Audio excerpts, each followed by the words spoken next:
மாத்ருதேவோ பவ, பித்ருதேவோ பவ, ஆச்சாரிய தேவோ பவ, அதிதி தேவோ பவ, சச்சிதானந்த ரூபாய விஸ்வ உற்பத்தியாதி ஹேதவே தாபத்ரய விநாசாய ஸ்ரீகிருஷ்ணாய வயம் நமः. சம்சாரசாகரே மக்னம் தீனம் மாம் கருணாநிதே கர்மமோக கிரகீதாங்கம் மாமுத்தர பவார்ணவாத். எல்லாரும் முதல்ல நம்ம அம்மா அப்பாவை நமஸ்காரம் பண்ணிட்டு, நம்ம ஆச்சாரியனை நமஸ்காரம் பண்ணிட்டு, ஸ்ரீமத் பாகவதாக்கியோயம் பிரத்யக்ஷம் கிருஷ்ணயேவகின்னு ஸ்ரீமத் பாகவதம் தான் நமது பகவான் கிரந்த ரூபமாக அவதரித்தது என்ற உணர்வோடு பகவான் தன்னுடைய கடைசி அவதாரம் கிருஷ்ணாவதாரம் முடித்து திருப்பி எங்கே போனார் அப்படின்னு ஒரு கேள்வி வந்தது. அவருடைய பெரிய நண்பரான உத்தவர் கேட்குறார், எங்களெல்லாம் விட்டுட்டு போகிறையே, உன்னை விட்டுட்டு ஒரு நிமிஷம் கூட எங்களால் இருக்க முடியாதுன்னு கேட்கறச்சே, நான் எங்கேயும் போகலப்பா, நான் பாகவதத்துக்குள்ளே இருக்கின்றேன். கிரந்த ரூபமாக, சப்த ரூபமாக, ஒரு சொல்லும் ஒரு ஒலியும் அது சப்த பிரம்மம் அப்படின்னு சொல்லலாம். அப்பேற்பட்ட பரபிரம்மம் நம்மிடையே பாகவத ரூபமாக இருக்கிறார் என்ற உணர்வோடு நாம் இந்த சத்சங்கத்துக்குள்ளே இன்று பிரவேசிக்கின்றோம். பொறுப்பு துறப்பு. இந்த 200 சீரியஸில் நம்ம அத்தியாயமாக ஸ்லோகமாக வாசித்து கொண்டு வருகிறோம். திஸ் இஸ் நாட் இன் உபன்யாசம் ஃபார்மேட், நாட் இன் தி பிரவச்சனம் ஆர் காலக்ஷேபம் ஃபார்மேட். பகவான் அந்தர்யாமியாக இருந்து இதை நம்மை செய்ய வைக்கிறார், அந்தர்யாமியாக இருந்து நம்மை கேட்க வைக்கிறார் என்ற உணர்வோடு நாம் இன்றைய சத்சங்கத்துக்குள்ளே பிரவேசிக்கின்றோம். பூர்வ கதை சங்கிரகம். நாம் கடந்த 10 நாட்களாக படைப்பின் ரகசியத்தை பார்த்து கொண்டு வருகிறோம். முதல்ல பரபிரம்மம் எப்படி அண்டத்தை உருவாக்கினார், அதற்கு பிறகு பிரம்மா எப்படி தாவரங்கள், மனிதர்கள், விலங்குகள், தேவர்கள் இவாளெல்லாம் படைத்தார். அதுக்கப்புறம் பகவான் எப்படி வராக அவதாரம் எடுத்தார், அப்புறம் வராக அவதாரம் எடுத்த பகவான் எப்படி இரண்யாக்ஷகனை சம்ஹாரம் செய்தார் அப்படிங்கிறத பார்த்தோம். அப்புறம் நேத்திக்கு கஷ்யபருக்கும் திதிக்கும் ஒரு சம்வாதம் நடந்து, அந்த சம்வாதத்திலே திதியானவள் தன்னுடைய கணவரை பிள்ளை பேர் பெற விரும்பி காமத்திற்கு ஆட்பட்டு மாலை வேளையிலே தன் கணவன் கஷ்யபரோடு உறவு கொள்ள விரும்புகிறாள். அவர் சொல்கிறார், கஷ்யபர், மாலை வேளை மிகவும் பயங்கரமானது, இப்போ பயங்கர உரு தாங்கிய பூதங்கள் நடமாடும் நேரம், அந்த பூதங்கள் பகவான் ருத்ரனது பரிவாரங்கள். இந்த மாலை வேளையில் ஆண் பெண் சேர்க்கை கூடாதுன்னு சொல்லி பார்க்கிறார். அவர் எவ்வளோ சொல்லி பார்த்தும் ஒன்றும் செய்ய முடியாமல் கஷ்யபர் தன் மனைவி அறநெறிகளை விடுத்து தவறான செயலிலே தம்மையும் பிடிவாதமாக பற்றி இழுப்பது கண்டு இது எல்லாம் விதியின் வழி என்று நினைத்து இறைவனை வணங்கி தனிமையில் அவளோடு கூடினார். அதுக்கப்புறம் திதி தன்னோட தப்பை உணர்றார். அதுக்கப்புறம் கஷ்யபர் ஒரு கன்சலேஷன் தான் சொல்கிறார், நீ தப்பு பண்ணிட்டமா, அதனால் என்ன ஆப்போகிறது, உனது வயிற்றிலே அறநெறி நில்லாது தீமையே செய்யும் 2 தீய பிள்ளைகளை நீ பெறப்போகிறாய். அவர்கள் தங்களுடைய தீய செயல்களினாலே இந்த உலகங்களையும் அதன் தலைவர்களையும் கதற துன்புறுத்தப் போகிறார்கள். கடைசியிலே அவர்கள் பகவான் ஸ்ரீமன் நாராயணினாலே சம்ஹாரம் செய்யப்படுவார்கள் அப்படின்னு சொல்லிடுறார். அதோட கூட இன்னொரு போனஸ் ஒன்று கொடுக்குறார். உனக்கு எப்பேற்பட்ட பேரன் பிறக்க போகிறான் அப்படிங்கிற ஹிண்ட்டையும் கொடுத்துடுறார். உன் பேரன் ஒரு உயர்ந்த பகவத் பக்தன், பரந்த மனமுடையவன், ஒரு மகாத்மா, மிக்க புகழுடையவன், சான்றோர்கள் கொண்டாடும் சால்புடையவன் அப்படின்னு சொல்லிடுறார். அதாவது 2 பொல்லாத பசங்க பிறக்க போகிறான். அவள் தான் இரண்யாக்ஷகன், இரண்யகசிபுன்ற இரட்டை குழந்தைகள். அதை நம்ம பார்த்தோம் நேத்திக்கு. இன்டைரக்டாக சொல்கிறார், டிரெக்டாக சொல்லலை. அதே மாதிரி பக்த பிரகலாதன் உனக்கு பேரனாக பிறக்க போகிறான்னு இன்டைரக்டாக சொல்கிறார். அவனுடைய குணங்களை சொல்லி இந்த மாதிரி ஒரு பேரனை நீ பெற்றெடுக்க போகிறாய் அப்படின்னு சொல்கிறார். ஸோ தன் பேரன் சிறந்த பகவத் பக்தன் என்பதை செவியுற்ற திதி தேவி மிக்க மகிழ்ச்சி கொண்டாள். அதுக்கப்புறம் தன்னோட பசங்களையும் பகவானே வதம் பண்ண போகிறார்னு கேட்டதும் அதுவும் அவளுக்கு ஒரு மனநிறைவை கொடுக்கிறது அப்படின்னு சொல்லி 14வது அத்தியாயத்தை நேற்று நாம் நிறைவு செய்தோம். இன்னைக்கு இந்த இரண்யாக்ஷகன் இரண்யகசிபு பார்த்தோம் இல்லையா, இவாளுக்கு ஏன் இந்த கதி ஏற்பட்டதுன்னு கதை. அது ஒரு சனகாதிகளுடைய சாபம். அந்த சனகாதிகள் ஸ்ரீவைகுண்டம் போகிறா. அங்கே என்ன நடக்கிறது, அந்த இன்சிடென்ட்ஸு அங்கே எங்கே இவா அவளுக்கு சாபம் கொடுக்குறா அந்த ஜெய விஜயர்களுக்கு அப்படிங்கிறதெல்லாம் நம்ம இன்னைக்கு பார்க்க போகிறோம். Narayana, we will get in to the 3வது ஸ்கந்தத்திலே 15வது அத்தியாயத்துக்குள்ளே நாம் இப்போது பிரவேசிக்கின்றோம். சனகாதிகள் ஜெய விஜயர்களை சபித்தல் அப்படின்னு டாபிக். இது வைகுண்ட வர்ணனை ப்ளஸ் சனகாதிகள் ஜெய விஜயர்களை மீட் பண்ணுறது ரெண்டுமே இங்கே பார்க்க போகிறோம். மைத்ரேயர் உவாச்ச, மைத்ரேயர் விதுரருக்கு சொல்லிட்டு வர்றார், ஏ விதுரரே, ரிஷி கர்ப்பம் ராத்தங்காது என்பது பழமொழி. ஆனால் பகைவர்களை அழித்து ஒழிக்கும் கஷ்யப முனிவருடைய வீரியத்தை திதியம்மையார் தனது வயிற்றிலே 100 வருடங்கள் தாங்கி நின்றாள். ஏனெனில் தனக்கு பிறக்கப் போகும் பிள்ளைகளினாலே தேவர்களுக்கு என்ன தீங்கு நேருமோ என்று பயம். சொல்லிட்டு போயிட்டார் இல்லையா அவர், அந்த 2 பசங்களும் ரொம்ப பொல்லாத பசங்கன்னு. ஸோ திதியின் கர்ப்பத்திலே அந்த தேஜஸினாலே சூரியனும் சந்திரனும் தங்கள் ஒளி குன்றி போனார்கள். இந்திரன் முதலிய தேவர்கள் தங்கள் காந்தியை இழந்தார்கள். அப்போது அவர்கள் திசைகள் அனைத்தும் இருள் சூழ்ந்து நிற்பதை பிரம்மதேவரிடம் சென்று முறையிட்டார்கள். திதி கர்ப்பத்திலே வச்சுட்டு இருக்கா, இன்னும் இது பண்ணல, டெலிவரி பண்ணல. கர்ப்பத்தில் இருக்க செய்ய வெளியில் என்னெல்லாம் ஆயிட்டு இருக்கு பாருங்க. பசங்க இன்னும் வெளியிலேயே வரல. கர்ப்ப ஸ்ரீமான்னு தான் கேள்விப்பட்டிருக்கோம். பரீட்சித்து பிரகலாதன்லாம் கர்ப்ப ஸ்ரீமான் அப்படின்னு தான் கேள்விப்பட்டிருக்கோம். கர்ப்ப அசுரன் அப்படின்னு நம்ம கேள்விப்பட்டதில்லை. எனிவே, தேவர்கள் முறையிடுகிறார்கள், பிரபுவே, காலத்தின் சக்தியினாலே குறைவு கொள்ளாதது தங்கள் ஞானம். எப்போவுமே முறையிடுறதுக்கு முன்னாடி எப்போவும் கொஞ்சம் ஒரு ஸ்துதி பண்ணிவிடுவா. அப்போ தான் it is preparing the listener kind of. உங்களை மாதிரி இல்லைப்பா, உங்களுக்கு தெரியாதில்ல, உங்களுக்கு இல்லாத ஞானமா, அப்படி எல்லாத்தையும் முதல்ல ஒரு ஸ்துதி பண்ணிவிடுவா. ஆகவே தங்களுக்கு தெரியாதது ஒன்றும் இல்லை. அப்படி இருக்க இவ்வளவு இருளாக இருக்கே, இந்த இருளை கண்டு நாங்கள் பயந்து நிற்பது தங்களுக்கு தெரியும் தானே, உங்களுக்கு தெரியலையா அப்படின்னு கேட்கல. அதுக்கப்புறம் அவர் அடிக்கிற மாதிரி இருக்கும். ஏயா இவ்வளோ அக்கிரமம் நடக்கிறதே பார்த்துட்டு இருக்கிய, உனக்கு தெரியாதா? இங்கே எல்லாம் உங்களுக்கு தெரியும், ஏதோ காரணமாக நீங்கள் பொறுத்துட்டுருக்க அப்படின்னு சூச்சகமாக அப்படி சொல்கிறது. அதுக்கப்புறம் மேலே போகிறா, தேவாதி தேவனே, பிரம்மாவை பார்த்து தேவர்கள்லாம் சொல்கிறா, தேவாதி தேவனே, தாங்கள் இந்த பிரபஞ்சத்தை படைத்தவர்கள், அனைத்து உலக பாலகர்களுக்கும் தலைவர், உயர்ந்த மற்றும் தாழ்ந்த அனைத்து ஜீவன்களின் உட்கருத்தை தாங்கள் அறிந்தவர்.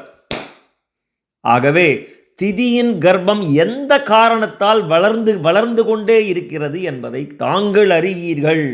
அது எங்கே உள்ள வளர்ந்துருக்குன்றாலே என்ன ஆயின்றிருக்கு அப்படின்னு இவாள்லாம் அவள்கிட்ட போய் கேட்குறா.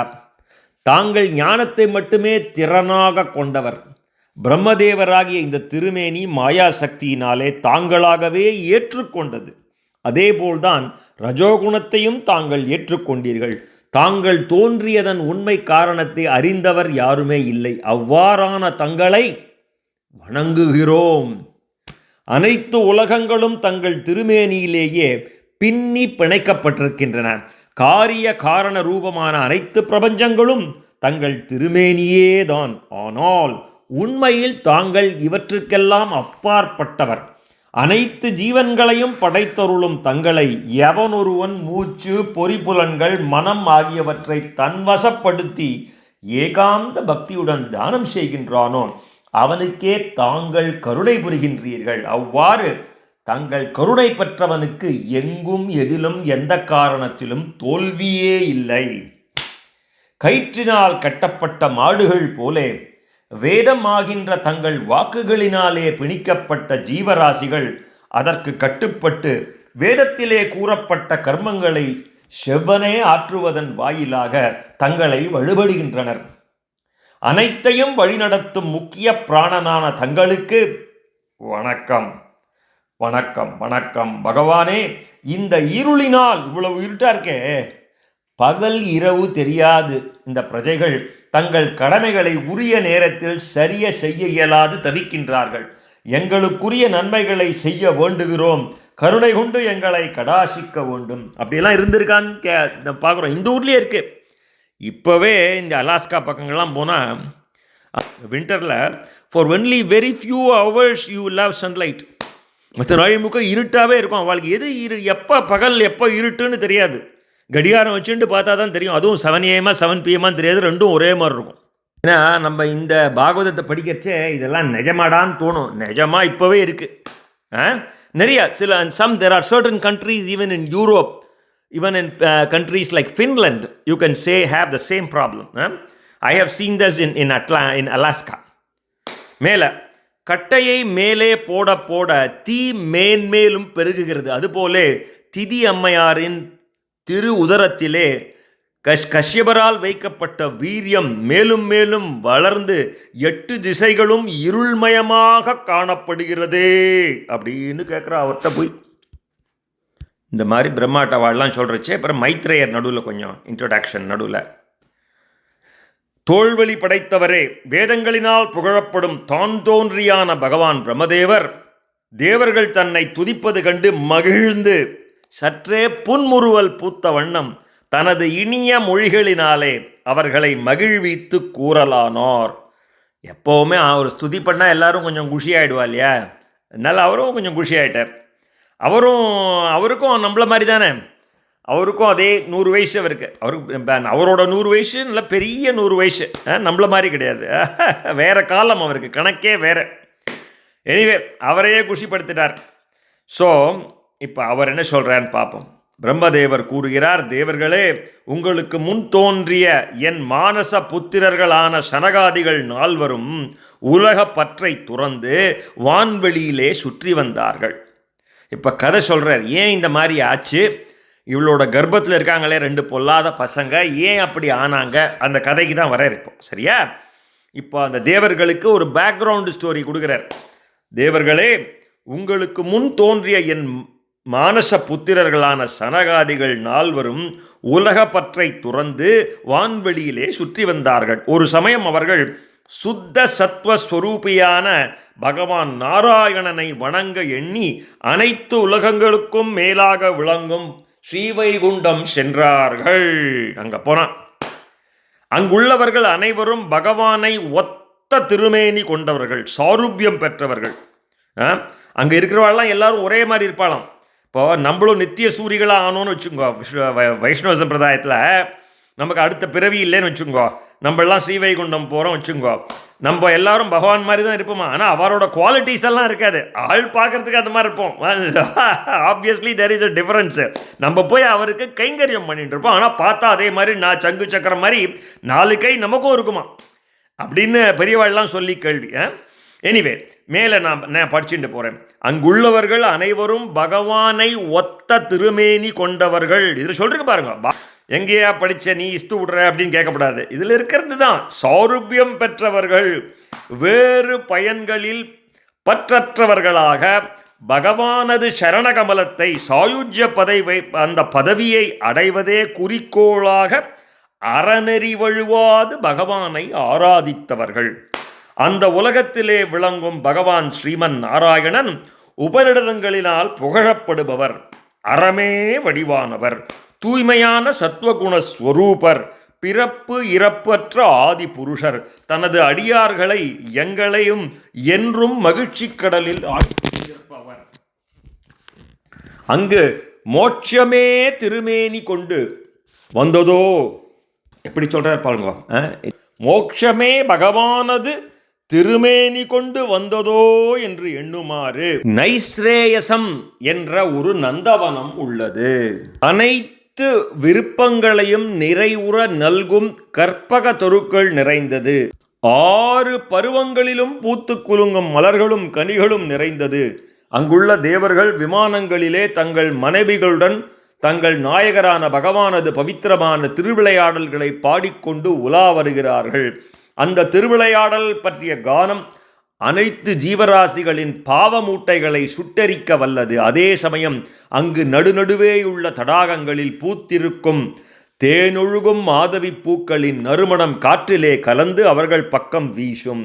அந்த நறுமணம் தெய்வீகமானது. எனினும் அதனால் இறைவனை பாடி புகழும் கானத்திற்கு தடையாக தோன்றுவதால் அதனை விரும்பாது ஏசுகின்றார்கள். அங்குள்ள வண்டுகள் பகவானது திருப்புகழை பாடி வருவது போலே ரீங்காரம் செய்வது கண்ட புறா, குயில், நீர்க்கோழி, சக்கரவாகம், சாதகம், அன்னம், கிளி,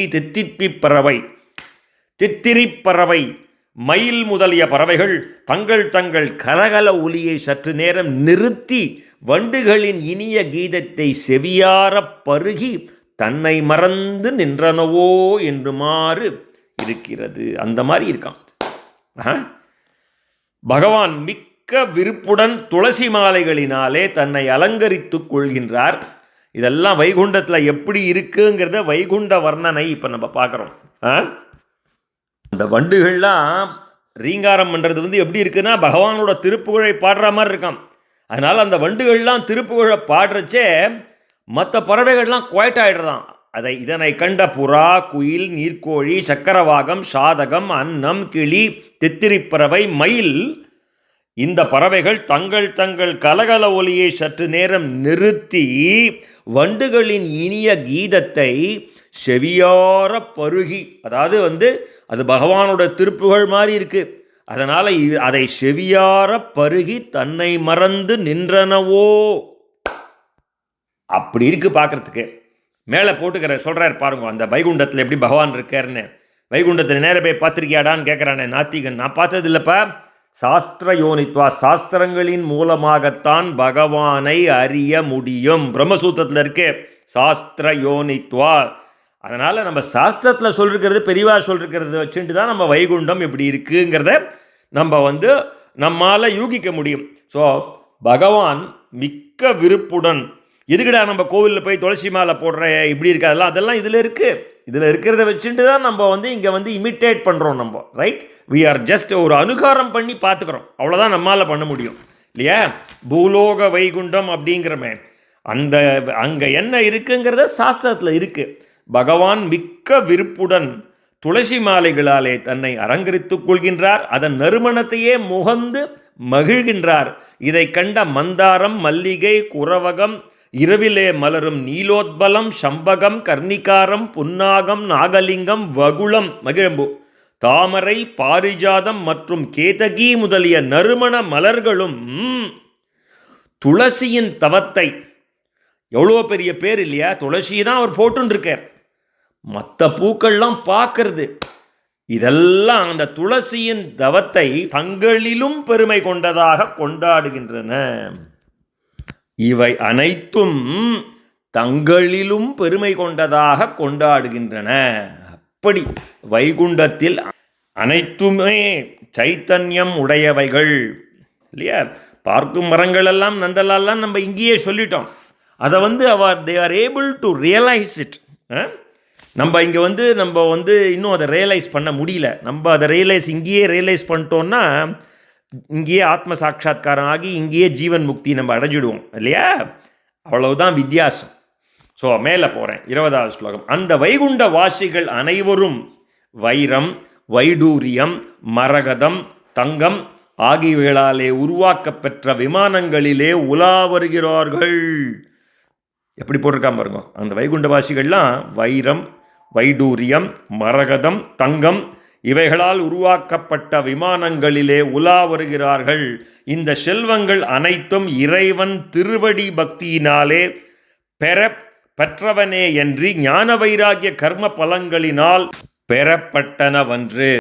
அவ்வாறு அவர்கள் பகவான் ஸ்ரீ கிருஷ்ணனது ஸ்மரணையிலேயே மூழ்கி திளைத்து இருப்பதால் அந்த விமானங்களில் அவர்களோடு உலா வரும் பேரழகு கொண்ட மங்கையரின் புன்சிரிப்பும் காதல் மயக்கமளிக்கும் நடையுடை பாவனைகளும் அவர்களிடம் ஒரு காம விகாரத்தை உண்டு பண்ண இயலவில்லை. அங்கே அதெல்லாம் ஒன்றும் கிடையாது. காம விகாரத்துக்கு இடமே கிடையாது. அழகே வடிவு கொண்ட மகாலட்சுமியின் திருவருள் பெற தேவர்கள் தவம் செய்து ஏங்கி நிற்கின்றார்கள். நிலை கொள்ளாத அந்த திருமகள் மகாலட்சுமி பகவானது வைகுண்டத்தில் தனது நிலையாமையை தவிர்த்து நிலைத்து வாசம் செய்கின்றாள். அவ்வாறான மகாலட்சுமி கையிலேந்திய தாமரை மலருடன் தமது திருவடித் தாமரைகளிலே அணியப்பட்ட சலங்கை கலீர் கலீர் என ஒலிக்க இங்குமங்கும் உலாவரும் வேளையிலே தங்கமயமான அந்த மாளிகையின் ஸ்படிகமயமான சுவர்களில் இந்த திருமகளின் திருவுருவம் பிரதிபலிப்பதைக் கண்டால் பகவானுடைய ஆலயத்தை பெருக்கி துடைப்பது போல் தோன்றுகிறது. நம்ம மேலே சொல்லிண்டே போகிறேன். வைகுண்ட வர்ணனை. வைகுண்டத்திலே மகாலட்சுமிக்கென்று ஒரு தனி நந்தவனம் உள்ளது. அங்கு பளிங்கு போலே தெளிந்த அமுதமயமான நீர் கொண்ட ஒரு குளம் உள்ளது. அதன் படிகள் பவழப்பாறைகளினாலே ஆனவை. அங்குதான் திருமகள் தன் பணிப்பெண்களுடன் தன் நாயகரான பகவான் நாராயணனை துளசி தளங்கள் கொண்டு அர்ச்சனை புரிவது வழக்கம். அதாவது பூஜைக்காக அந்த குளத்தில் போய் தண்ணீர் எடுப்பார். அங்கே அழகான கர்ண குந்தளங்கள்னா அந்த முன் நெற்றி மயிர் தன் நெற்றியிலே புரள உயர்ந்த நாசிகையுடன் கூடிய தனது திருமுகம் அந்த தண்ணீரிலே பிரதிபலிப்பதை கண்டு, ஆஹா, இந்த முகத்தை பகவான் முத்தமிட்டு மகிழ்ந்தால்தானே நமக்கு இத்தனை அழகு என்று எண்ணி மகாலட்சுமி பெருமகிழ்ச்சி கொண்டாள்.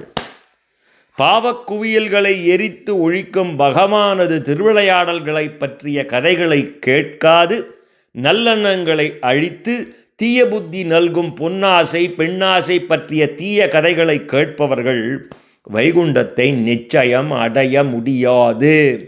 பாக்கியமற்ற அவர்கள் சாரமற்ற இந்த மாதிரியான கதைகளை கேட்டு தங்கள் புண்ணியங்களை இழந்து காத்தருள்வாரன்றி நரகங்களிலே அவர்கள் விழுகின்றார்கள். இந்த மாதிரி கண்ட தீய கதைகளை கேட்டான்னா அவனுக்கு எங்கடா வைகுண்டம் கிடைக்க போகிறது, அவன் நரகத்துக்கு தான் போகணும் அப்படின்னு சிம்பிளாக சொல்கிறார். அடுத்தது, மனித பிறவி பெறுதல் அரிதினும் அரிது.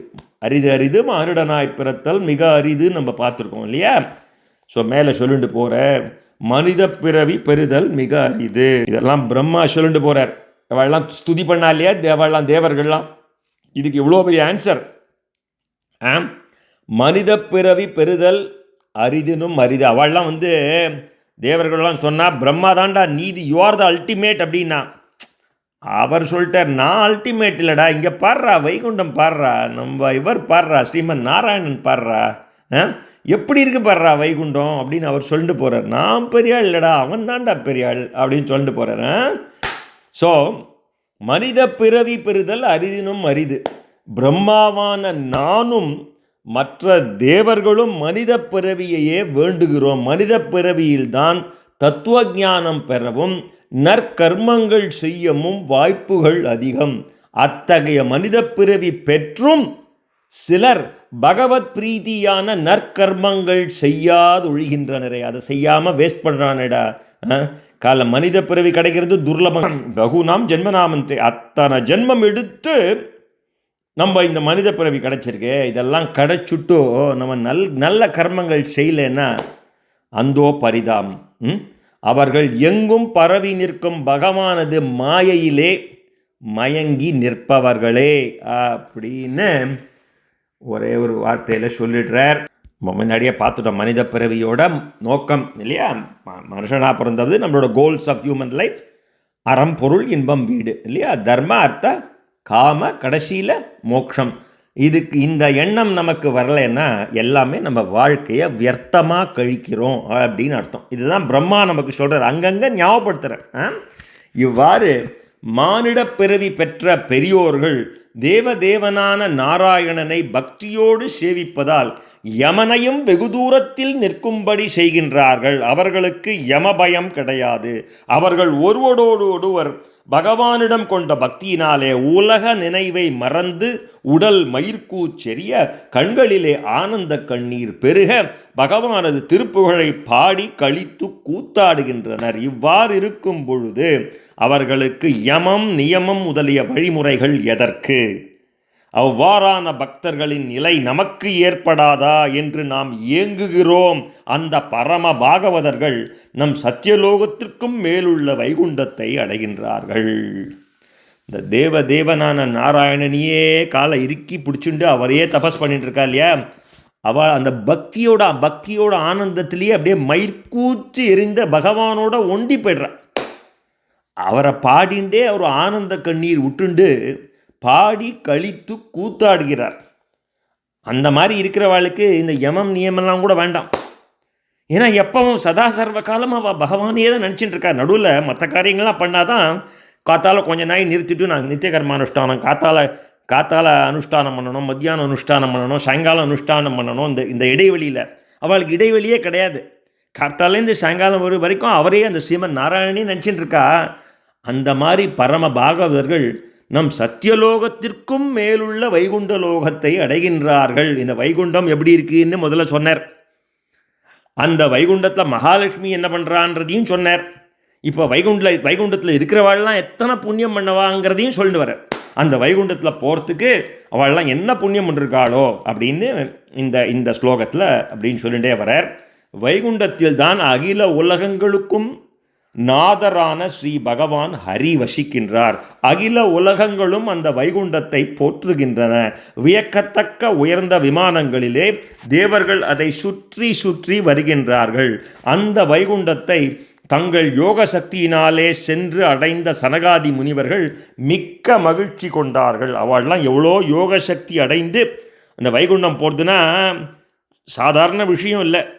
சனகாதிகள் எப்பேற்பட்ட தபஸ்விகள், அப்பேற்பட்ட தபஸ் பண்ணி பகவானை பார்க்கணுன்னு அங்கே போகிறா. இப்போ தான் கதை இப்போ தான் வருது. சனகாதிகள் எப்படி வைகுண்டம் போனால், எப்படி அங்கே ஒரு நிகழ்ச்சி நடந்தது, அங்கே எப்படி இவாளுக்கு சாபம் கொடுத்தாங்கிறத கதையில் இப்போ கொஞ்சம் கொஞ்சமாக வைகுண்டத்தை வர்ணனை முடிச்சுட்டோ இப்பேற்பட்ட வைகுண்டத்திற்கு தன்னுடைய தவ வலிமையினாலே சனகாதிகள் சென்றார்கள் அப்படின்னு இங்கே வரார் 26வது ஸ்லோகத்தில். 27 பகவானை கண்டுகளிக்கும் விருப்பத்தினாலே சென்ற சனகாதிகள் அங்குள்ள அற்புதமான சிறந்த பொருள்களிலும் நாட்டம் கொள்ளாது. அதெல்லாம் அவள் பார்க்கல. அங்கே வைரம் இருக்குது, இங்கே வைடூரியம் இருக்குது, இங்கே செப்பு இருக்குது, அதெல்லாம் ஒன்றும் பார்க்கல.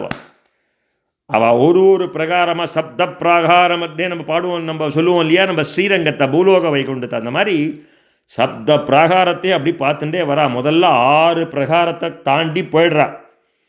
7வது பிரகாரத்தை அடைஞ்சுட்றா. அந்த 7வது பிரகாரத்தில் போய் அங்கே இருக்கிற படிகள் இருக்கு இல்லையா, அந்த திருவாய்ப்படி, அந்த திருவாயில் படியிலே ஒத்த வயது ஒத்த திருமேனி விலையுயர்ந்த தோள் வளையங்கள் குண்டலங்கள் கிரீடங்கள் அணிந்து கையிலே கதையுடன் நிற்கும் 2 தேவர்களை கண்டார்கள். இப்போ தான் பார்க்குறா 2 பேர் யாரோ நிற்கிறானே என்ட்ரன்ஸில். 7வது பிராகாரம் அந்த என்ட்ரன்ஸுக்கு போயிடுறா. அந்த திருவாயிலுக்கு போயாச்சு. 2 பேர் நிற்கிறான் பார் அப்படின்னு பார்க்குறான்.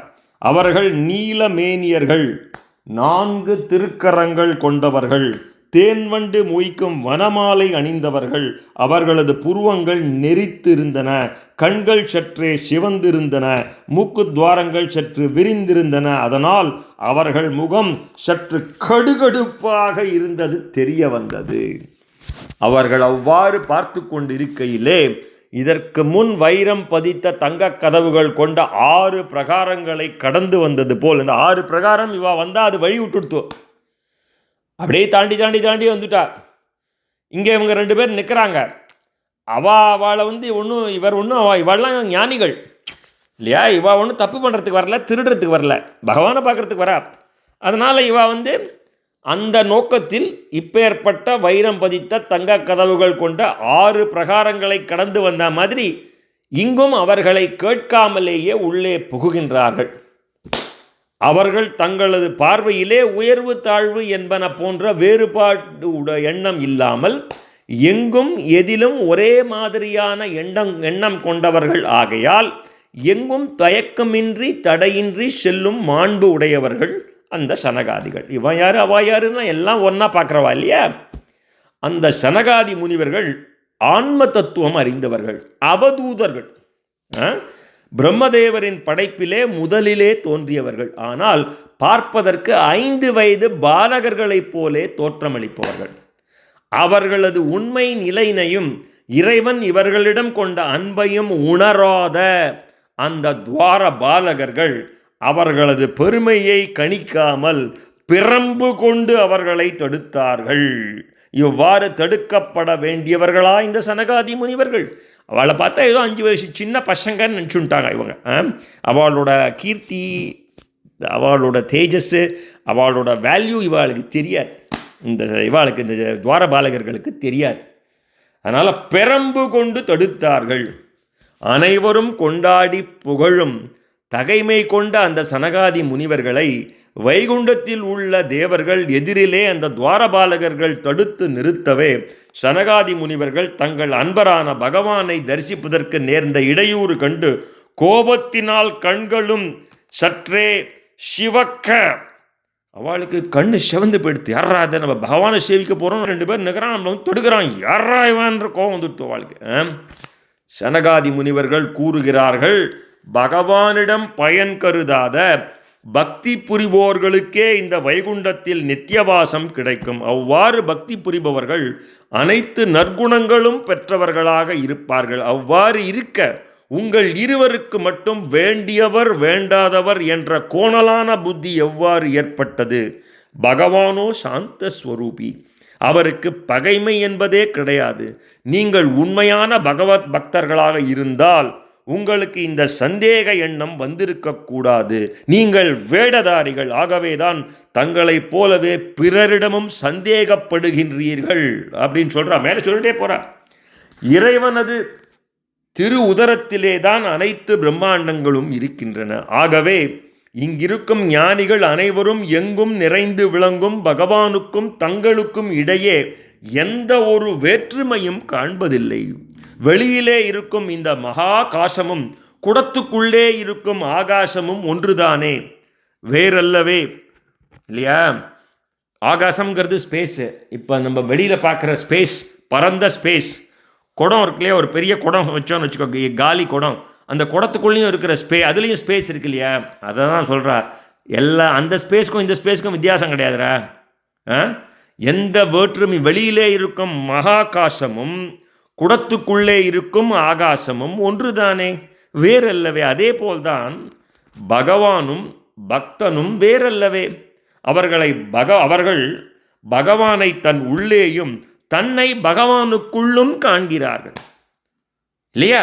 பகவானை தன் உள்ளேயும் பகவானுக்குள்ளும் தன்னையும் காண்கின்றார்கள். நீங்களோ தேவர்கள், பகவானிடமிருந்து உங்களை வேறாக தனித்து பார்ப்பதால் தான் உங்களுக்கு இந்த பயம்.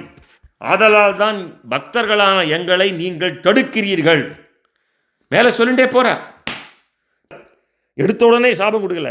டேய், என்னையா சொல்கிறீங்க? உங்களுக்கு வித்தியாசம் தெரியலையா? எங்களை பார்த்தா யாருன்னு தெரியலையா? ஏன் வேற்றுமையெல்லாம் பார்க்குறேன்? வைகுண்டத்தில் வந்து இந்த மாதிரி வேற்றுமை பார்க்குற இல்லையா? என்ன ஆச்சு உங்களுக்கு? நீங்களோ வைகுண்டநாதரது பகவானது பார்ஷதர்கள், ஆனால் உங்களுடைய புத்தி மழுங்கி போயிடுத்து. நீங்கள் செய்த தவறுக்கு என்ன தண்டனை தரலாம் என்று நாங்கள் யோசிக்கின்றோம். இப்போ என்ன சாபம் கொடுக்குறான்னு பார்த்துங்க. உங்களுக்கு நன்மையே உண்டாகும். என்ன தண்டனை பாருங்க. உங்களது வேற்றுமை எண்ணத்தால் இந்த வைகுண்டத்தை நீங்கள் விடுத்து காமம், கோபம், லோபம் என்கின்ற பகைவர்கள் நிறைந்த அசுரப்பிறவியிலே நீங்கள் பிறக்க வேண்டும்னு சாபம் கொடுத்துட்றோம். இதில் என்ன நல்லது இருக்குன்னு பின்னாடி பார்ப்போம். இதுக்கு மேலே ஒரு ஸ்டாம்ப்பு பாகவதத்தில் 35வது ஸ்லோகம். அந்தணர்களது சாபம் எந்த ஒரு அஸ்திர சஸ்திரங்களாலும் தடுத்து நிறுத்த இயலாதது என்று இருந்த பகவானது பார்ஷதர்களான அவர்கள் சனகாதிகளின் கடுமையான சாபத்தை கேட்டு மிகவும் பயந்து நடுங்கி அவர்கள் பாதத்திலே வீழ்ந்து வணங்கி அவர்கள் திருவடிகளை சிக்கன பிடித்து கொண்டார்கள். பகவான் ஸ்ரீ ஹரியே அந்தணர்களது கோபத்தை இதை காணில் பயந்து நடுங்குபவர் தானே. பகவானே பயந்துடுவார். அந்தணர்கள் சாபம் கொடுத்தா பகவானே பயந்துடுவார். அந்த மாதிரி சொல்கிறார் அவர். அப்பேர் சோ பவர்ஃபுல். ஸோ 35 ஆச்சா, 36. அவர்கள் இருவரும் வருந்தி கூறலார்கள், ஐயன்மீர், நாங்கள் செய்த தவறுக்கு ஏற்ற தண்டனையைத்தான் தாங்கள் தந்தீர்கள். அது முற்றிலும் ஏற்கத்தக்கதே. இந்த மாதிரி யாராவது சொல்லுவானா, டே முட்டாளே, டே ராஸ்கல், டே படவா அப்படின்னு நம்ம ஒருத்தனை திட்டினோன்னா, நீ கரெக்டாக தான்ப்பா சொன்னேன், எங்கள் அம்மா அன்றைக்கே சொன்னான் நான் முட்டாள் அப்படின்னு சொல்லுவோமா? ஒத்துப்போமா நம்ம? அதுவும் எந்த பதவியில் இருக்காவா? விஷ்ணு பார்ஷதர்கள். அவள் வந்து சொல்கிறா, நாங்கள் செய்த தவறுக்கு ஏற்ற தண்டனையை தான் தந்தீர்கள், அது முற்றிலும் ஏற்கத்தக்கதே. பகவானது கருத்தை அறியாத நாங்கள் அவரது கட்டளையை உதாசீனப்படுத்தி விட்டோம். இதனால் எங்களுக்குண்டான பாவம் தாங்கள் அளித்த சாபமாகிய தண்டனையினாலே பொடிப்படியாகட்டும்.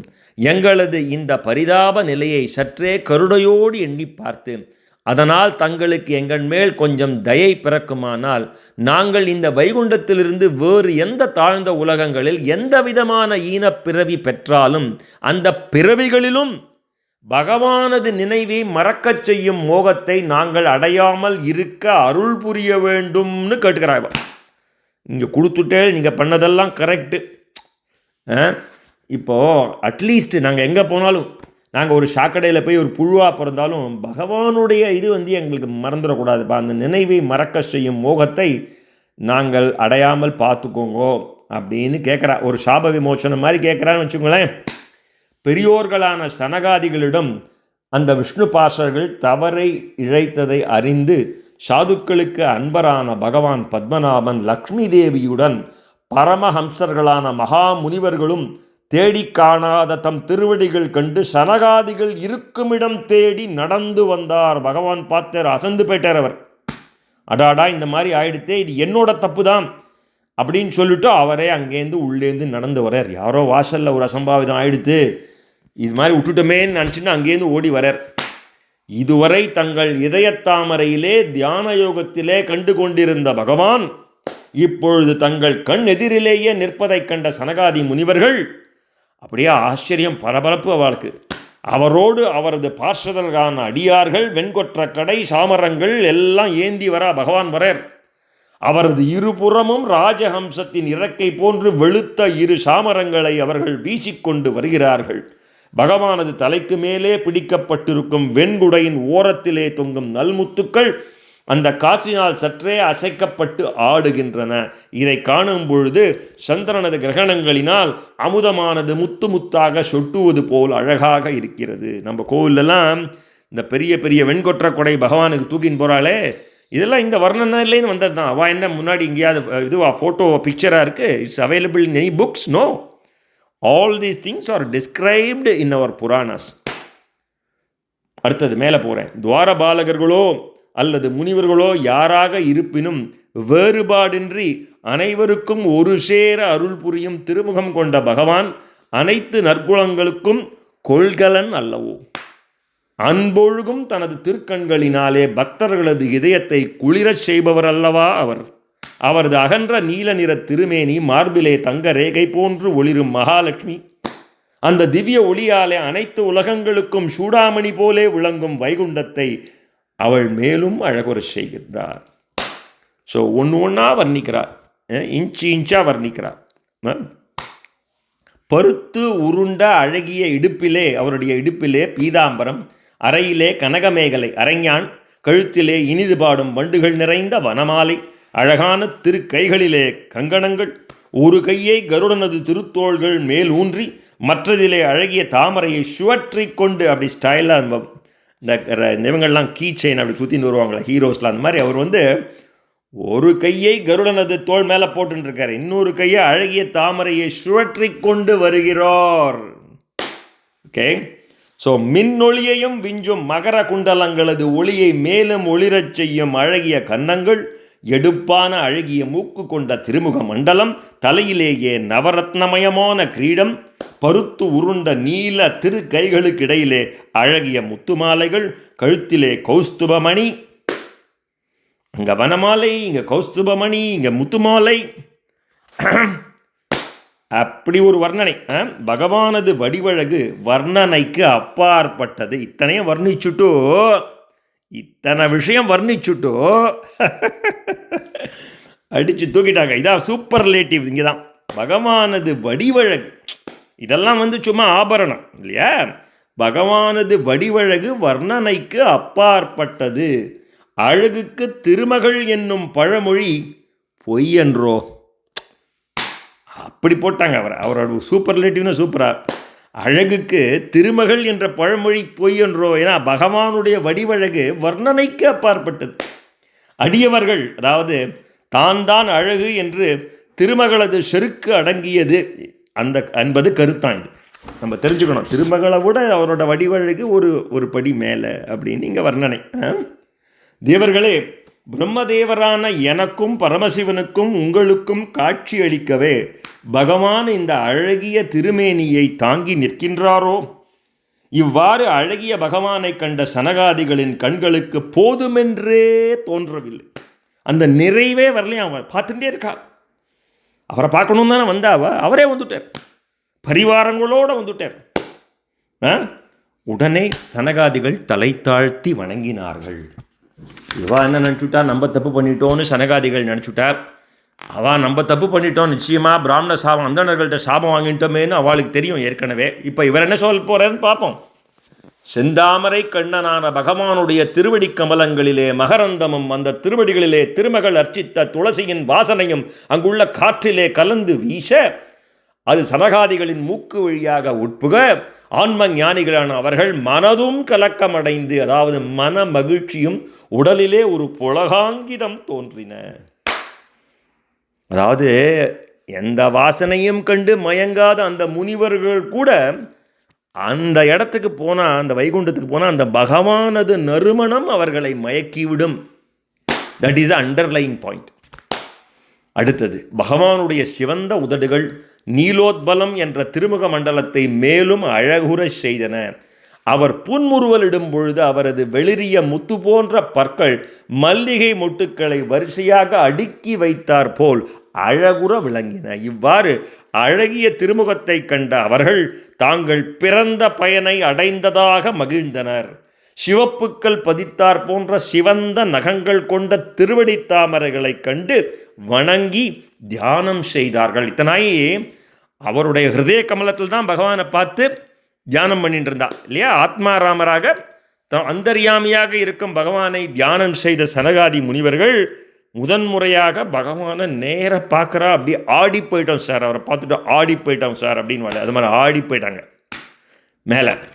இப்போ அவரோட இந்த திருமேனியை பார்த்து அந்த திருவடித்தாமர்களை கண்டு வணங்கி அந்த தன் முன்னே நிற்கும் பகவானை தியானம் செய்தார்கள்.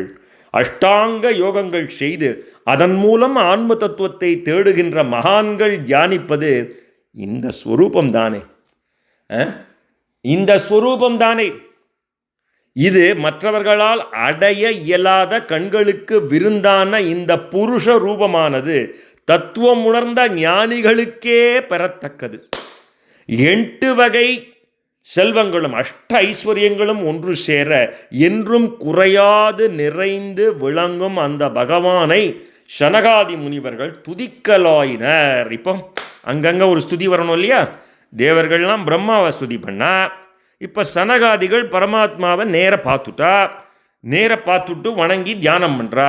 தியானம் பண்ணி இப்போ நேர பார்த்தாச்சு, மனசுக்குள்ளே இருந்தால் நீ தியானம் பண்ணலாம். நேரவே நிற்கிறார், நேர நிற்கிறதுனால அவருக்கு அர்ச்சனை பண்ணுறா, அவருக்கு ஸ்துதி பண்ணுறா. சனகாதி முனிவர்களுடைய ஸ்துதி இப்போ பகவானை பார்த்து ஸ்துதி பண்ணுறா. முதலும் முடிவும் மற்ற இறைவா. இந்த ஸ்துதியெலாம் எதுக்கடா பண்ணுறான்னு நம்ம நினச்சிப்போம். இதனோட மீனிங் பார்க்கணும். ஒரு ஸ்துதியும் எடுத்து மீனிங் பார்த்தா இது நமக்கு தான் அப்பப்போ நமக்கு மரமண்டையில் ஆணி அடிக்கிற மாதிரி. It's a reinforcement. அடிக்கடி பகவான்னா யார், அவரையும் நம்ம எப்பேற்பட்ட குணாதிசயங்கள் அவருக்கு. சகஸ்திரநாமம் சொல்கிறோம் இல்லையா, விஷ்ணு சகஸ்திரநாமம் அப்படியே கிடுக்கிட்டு சொல்லிட்டு போயிடுவோம். அது ஒன்று எடுத்தால் ஒன்றுத்துக்கும் பகவானுடைய லீலைகள் கல்யாண குணங்களோட அர்த்தம் தான் அவரோட பேர் இல்லையா?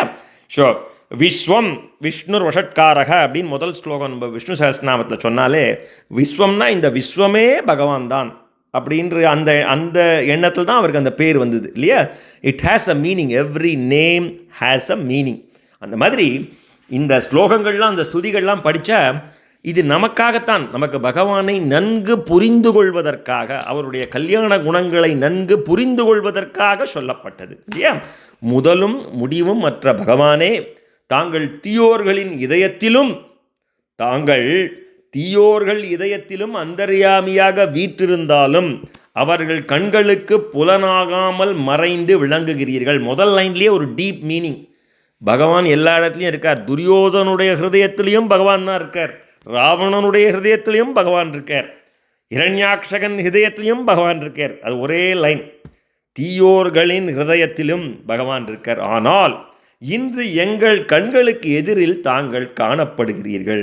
தங்களிடமே தோன்றிய எங்கள் தந்தையான பிரம்மதேவர் தங்களை பற்றிய தத்துவங்களை எங்களுக்கு உபதேசித்த போதே நாங்கள் எங்கள் செவி வழியே எங்கள் இதய கமலத்தை வந்து அடைந்தீர்கள். ஆனால் இன்றுதான் தங்களை நேரில் காணும் பெரும் பேறு எங்களுக்கு கிட்டியது. பகவானே, தாங்கள் பரம தத்துவம் என்பதை இன்று நாங்கள் அறிந்தோம். தூய்மையான சுத்த சத்துவமயமான இந்த திருமேனியை எங்களுக்கு காட்டி எங்களை மகிழ்ச்சி கடலிலே ஆழ்த்தியிருக்கிறீர்கள்.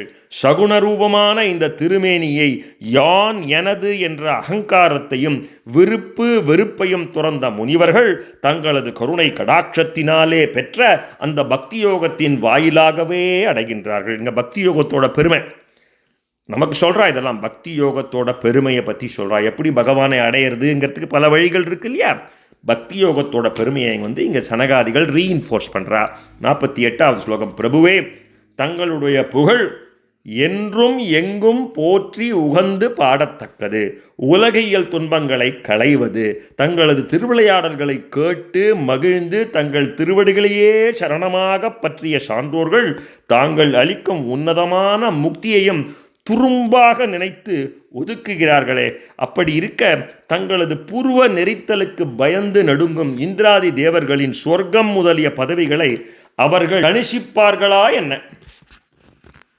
அதாவது முக்தி இன்பமே துரும்புன்னா மற்றதெல்லாம் எந்த இது முக்தி தான் ஹையஸ்ட்டு இல்லையா? அறம் பொருள் இன்பம் வீடு. பெரியாழ்வார் பாடினார் இல்லையா? பல்லாண்டு பல்லாண்டு பல்லாயிரத்தாண்டு எனக்கு முக்தி வேணும். இந்த 4 வகையான பக்தர்கள் பார்த்துருக்கோம். ஆர்த்தன், அர்த்தார்த்தன், ஜிக்ஞாசு, ஞானி. ஆர்த்தன்கிறவன் எனக்கு உடம்பு சரியா இல்லை, எனக்கு இது சரி பண்ணு, என் பையனுக்கு வேலை இல்லை, என் பொண்ணுக்கு கல்யாணம் ஆகலைங்கிறவன். அர்த்தார்த்தன்கிறவன் என்ன, எனக்கு ஒரு வீடு இருக்குது, எனக்கு 2 வீடு இருந்தால் நல்லாயிருக்கும், ஒரு கார் இருக்குது, பொருளுக்காக வேண்டிக்கிறவன். ஜிக்ஞாசுங்கிறவன் எனக்கு முக்தி கொடுப்பா, எனக்கு ஒன்றும் வேண்டாம் முக்தி கொடுப்பான்னு கேட்குறவன். அதுக்கும் மேலே ஞானி, எதுவுமே எனக்கு வேண்டாம்ப்பா, உன் பக்திக்காக நான் பக்தி பண்ணுறேன்ப்பா, நீ நன்னா இருக்கணும்பா, பல்லாண்டு பல்லாண்டு பல்லாயிரத்தாண்டுன்னு பெரியாழ்வார் மாதிரி அங்கே அதை பற்றி தான் இங்கே சொல்கிறார். முக்தியையே துரும்புன்னு நினச்சவா வாழலாம், எனக்கு முக்தியெலாம் வேண்டாம்ப்பா. முக்தியே துரும்பென மதிக்கும் பக்தர்களுக்கு சொர்க்கங்களாம் எங்கே மாத்திரம் உனக்கு சொர்க்கம் தரேன்னா அவள்லாம் சொர்க்கத்துக்கு மேலே முக்தியே தரேங்கிறார். வேண்டாங்கிறச்சே சொர்க்கம்லாம் என்னடா, சொர்க்கங்கிறது லாஸ் வேகாஸ் மாதிரி. சும்மா போய் அனுபவிச்சுட்டு திருப்பி கீழே வர வேண்டியதான். இங்கே திருப்பி நம்ம ஊருக்கு வந்தால் நம்ம ஊர் சாக்கடை தான் இல்லையா? அந்த 4 நாள் நீ சொர்க்கத்தில் இருப்பேன், நீ பண்ண புண்ணியத்துக்கு ஒரு 4 நாள் உனக்கு சொர்க்கம் அப்படின்வா. திருப்பியும் கீழே போட்டுருவா. சொர்க்கத்தில் உன்னோட புண்ணியங்கள்லாம் எக்ஸாஸ்ட் ஆனால் விட்டு உங்களோட ரூபாயெல்லாம் நீ லாஸ் வேகாஸில் செலவழிச்சா விட்டு தூக்கி வெளில திரும்பி நம்ம ஊருக்கு தான் வரணும். அதே கதை தான். அதை முக்தியே துரும்பா நினைக்கிறவா சொர்க்கத்தை எப்படி இன்னும் அதோட துரும்பா தானே நினைப்பா. அதுதான் சொல்கிறேன். அதுதான் அதனோட அர்த்தம் தான் இது. 48 49 மேலே போகிறோம். பகவானே, ஒருவேளை நாங்கள் இதற்கு முன் அறிந்தோ அறியாமலோ செய்திருந்த ஏதோ ஒரு பாவத்தினால் எங்களுக்கு நரகவாசமே கிட்டினாலும் அதை பற்றி எங்களுக்கு கவலை இல்லை. ஆனால் ஒரு நிபந்தனை, எங்கள் மனம் வண்டு போலே தங்கள் திருவடி தாமரைகளையே சுற்றி சுற்றி வர வேண்டும். தங்கள் திருவடிகளிலே பட்டு பக்தர்களால் அர்ச்சனை செய்யப்பட்ட துளசி எப்படி மகிழ்ச்சியாக இருக்கோ, எங்கள் வார்த்தைகளும் தங்கள் திருவடி புகழை பாடியே மகிழ வேண்டும். எங்கள் செவிகள் தங்களது கீர்த்திமிக்க திருப்புகழை கேட்டு கேட்டு நிறைய வேண்டும். அதான் நம்ம பண்ணிட்டு இருக்கோம். நம்ம இந்த புருஷோத்தம மாசத்தில் நம்ம இதான் பண்ணிட்டு இருக்கோம். நமக்கு பகவான் ஏதோ ஒரு இது பண்ணிருக்கார், கருணை. அவரோட கருணையினாலே அவருடைய கீர்த்திகளை நம்ம இந்த செவியார கேட்டு அனுபவிச்சுருக்கோம். இதுதான் வேணும்னு அவள்லாம் கேட்குறா. இதெல்லாம் இந்த மாதிரி இதுதான்ப்பா எனக்கு வேணும், நீ என்ன வேணால் அனுப்பு, எங்கேயாவது வேணால் போடு, என்ன நரகத்தில் கூட போனாலும் பரவாயில்லப்பா. நம்ம இருக்கிறதெல்லாம் நரகம்தான். இப்போது இது நரகம்தான் என்ன. அதனால் அதில் கிஞ்சித்த புண்ணியம் எங்கேயோ பண்ணிருக்கோம். அதனால தான் தங்களது கீர்த்திமிக்க திருப்புகழை கேட்டு கேட்டு எனக்கு நிறைவு வேண்டும். மேலே அந்த மாதிரி இதுக்கு ஒரே ஒரு ஸ்லோகம் இருக்குது. பாவமே அறியாத சனகாதிகள் தாங்கள் பாவம் செய்திருந்தால் அப்படி சொல்கிறா பாருங்க. கடைசி ஸ்லோகம். எல்லையற்ற புகழுடைய பகவானே, தாங்கள் இப்பொழுது எங்களுக்கு கிருபை கூர்ந்து காட்டிய தங்கள் மனங்கவர் திருமேனியை கண்ட எங்கள் கண்கள் ஆனந்தத்தின் எல்லையே அடைந்து விட்டன. நீங்கள் காமிச்ச உங்கள் திருமேனி ஆனந்தத்தோட உச்சகட்டம்பா. உலகியல் இன்பங்களில் மூழ்கி புலனடக்கமற்ற மனிதர்களுக்கு இந்த திருமேனி தரிசனம் பெறுதல் மிக கடினமே. சாட்சாத் பகவானான தாங்கள் கருணையோடு எங்களுக்கு காட்சி அளித்தீர்களே, அதற்காக நாங்கள் மறுபடியும் திரும்ப வணங்குகிறோம். நமக்கெல்லாம் பூலோக வைகுண்டம்னு அர்ச்சாவதார மூர்த்தியாக அங்கங்கே கோவிலில் நம்ம ஆற்றுலையே நம்ம வீட்லையே பெருமாள் சன்னதியில் நம்ம பகவான் இருக்கார். இங்கே வீட்டில் அக்கடை உண்ட பாண்டுரங்கா இக்கடை உண்ணாருன்னு அங்கே இருக்கிற பாண்டுரங்கன் தாண்டா இங்கேயும் இருக்கார். அந்த வைகுண்டத்தில் இருக்கிற பாண்டுரங்கன் தாண்டா இங்கேயும் இருக்கார். அதை நினச்சிக்கணும் நம்ம. இதெல்லாம் நமக்கு ஒரு ரிமைண்ட் பண்ணுறா. அந்த பகவான் நமக்கு அர்ச்சாவதார மூர்த்தியாக கோவில்களிலே பார்த்தசாரதி கோயிலாக இருக்கட்டும், கபாலீஸ்வரர் கோயிலாக இருக்கட்டும், உப்புலியப்பன் கோவிலாக இருக்கட்டும், பகவான் நமக்கு காட்சி கொடுத்து கொண்டுதான் இருக்கிறார். அதை இவ அப்ரிஷியேட் பண்ணுறா. நம்ம அப்ரிஷியேட் பண்ணுறதில்ல. நம்ம ஏதோ இங்கே இருக்கார், பக்கத்தூரில் இருக்குது பிள்ளையார் கோவில், எப்பயாவது ஒரு நாள் போவேன்ப்பா அப்படிங்கிற மாதிரி. இல்லை வீட்லேயே பெருமாள் சன்னதியில் பெருமாள் இருக்கார். we don't appreciate much. when I say we, I'm saying in general. Majority of நம்ம சத்சங்கத்தில் இருக்கிறவாளுக்கு அந்த அனுபவம் நிச்சயமாக நல்ல அனுபவம் தான். அவள்லாம் அப்ரிஷியேட் பண்ணின்னு தான் இருக்கா. அதனால் பெஸ்ட்டு அவர் சொன்ன லைன் இன்றைக்கி நமக்கு பிடிச்சது நான் என்ன வேணால் எங்கே வேணால் போடு, எங்கேயாவது ஒரு குப்பை தொட்டியில் கூட போடு, நரகத்தில் போடு, ஆனால் தங்களுடைய கீர்த்தி மிக்க திருப்புகழை கேட்டுக்கொண்டே இருக்க வேண்டும். அதுதான் எனக்கு நிறைவான வாழ்க்கை வேண்டும்னு கேட்டால் இதாண்டா நிறைவு. சொர்க்கம் கொடுக்கறது, அது கொடுக்கறது, இது கொடுக்கறது, இதெல்லாம் வேண்டாண்டா. முக்தியே வேண்டாண்டா. இந்த அனுமார் ஆஞ்சநேயர் சொல்லுவா இல்லையா, நான் அங்கெல்லாம் வரலப்பா, எங்கெங்கெல்லாம் ராமாயணம் நடக்கிறதோ நான் இங்கேயே இருக்கேன், பூலோகத்திலேயே இருக்கேன். அங்கே வந்தால் நீ ராமனாக காட்சி அளிக்க மாட்டேன். வைகுண்டத்தில் ஏதோ ஒரு நீ இந்த மாதிரி இதை போட்டுண்டு அதை போட்டுண்டு கௌஸ்தபத்தை போட்டுட்டு முத்துமாலையை போட்டுண்டு you don't look like Rama, right? அதே மாதிரி தேசிகனுக்கு பகவான் வைகுண்டம் கொடுக்குறேன். இல்லைப்பா நான் இங்கேயே இருக்கேன். ஸ்ரீரங்கத்தில் தினம் உற்சவம், எவ்ரிடே இது உற்சவம். அங்கே பகவான் இப்படி இந்த பெருமாள் இப்படி ஊலா வரச்சே அவருடைய முன்னழகை பார்க்குறோம், பின்னழகை பார்க்குறோம். இதெல்லாம் அங்கே பண்ண முடியுமா? நாங்கள் இங்கேயே இருக்கோம்ப்பா. அந்த மாதிரி நமக்கு இங்கேயே எல்லாம் கொடுத்துன்னு இருக்க, அதை நம்ம அப்ரிஷியேட் பண்ணணும். இந்த மாதிரி திரும்ப சனகாதிகள் அந்த இதை அப்ரிஷியேட் பண்ணி, அந்த கருணையை அப்ரிஷியேட் பண்ணி திரும்ப வணங்குகிறோம் அப்படின்னு சொல்லி ஸ்ரீமத் பாகவத மகாபுராணம் 3வது ஸ்கந்தத்திலே 15வது அத்தியாயம் முற்றிற்று.